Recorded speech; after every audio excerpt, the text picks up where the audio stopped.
Hi, I'm Don from DonDronesOn, and welcome to my second weekly Q&A session. Today we have 3 questions, all good ones. But if you have a question, please feel free to send it to me at DonDronesOn@gmail.com, and maybe it'll appear in a future session.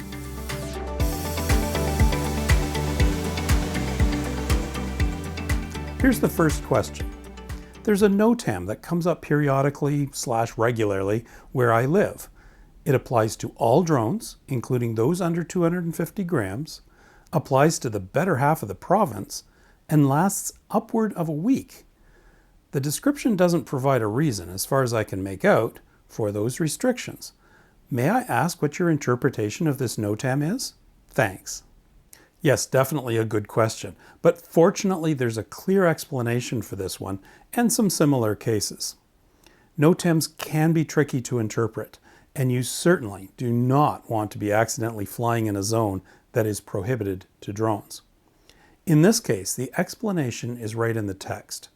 Danger Area CYD 703 Halifax Act. What this means is that the CYD 703 Class F Danger Zone is activated. The act is the key. It's short for activated. So the actual no-fly zone is really for only this strangely shaped area offshore, the actual CYD 703 zone. So you can in fact fly your drone legally around the, well, say the land part of Nova Scotia, just not way out here in the ocean. So why the huge NOTAM circle covering half of Nova Scotia? Well, the circle is what's called a bounding circle that defines the area of influence of the NOTAM.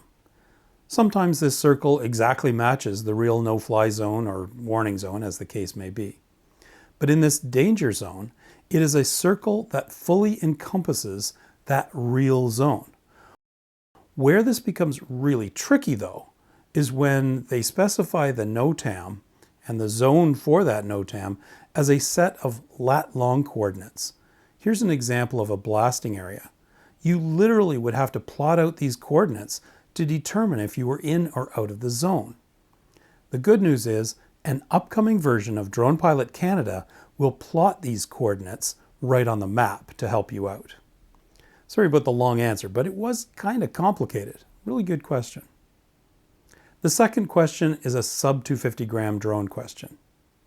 Thank you for all the great information. Is all this information up to date about using your sub-250g drone for things other than for fun? For example, getting paid for real estate photos or videos, roof inspections, or promotions for businesses? Well, the answer is yes, it certainly is up to date.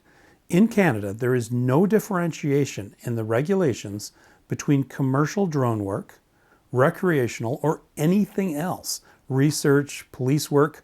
We all fall under the same regulations. This is quite different than the US, for example, where you need a Part 107 license for commercial drone work. But here in Canada, you can fly any size drone for money. You just need to have the right level of license for whatever your operation is, basic or advanced. And in the case of a sub-250g drone, you don't need any pilot license at all.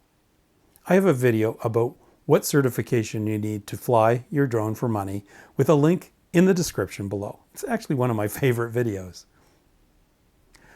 Third and final question today. This one is about Drone Pilot Canada. When using the Drone Pilot Canada app, is there an easy way to identify direction, north, south, east, west? If I zoom in on the map, is the top of the map always north? Or is there a compass option that I should be looking for? The Drone Pilot Canada map does in fact normally have north at the top.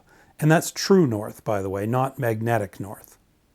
That said, you can actually change this by applying 2 fingers and doing a twist like this. When you rotate the map, a small compass symbol magically appears over here, pointing to the north. The fun part now begins. Tap that compass symbol and the map rotates back into the normal north at the top position. It's actually kind of fun, but maybe that's just me. Anyway, that's it for today. Again, if you have a question, feel free to drop me a line at DonDronesOn@gmail.com. Until next week, safe and happy flying.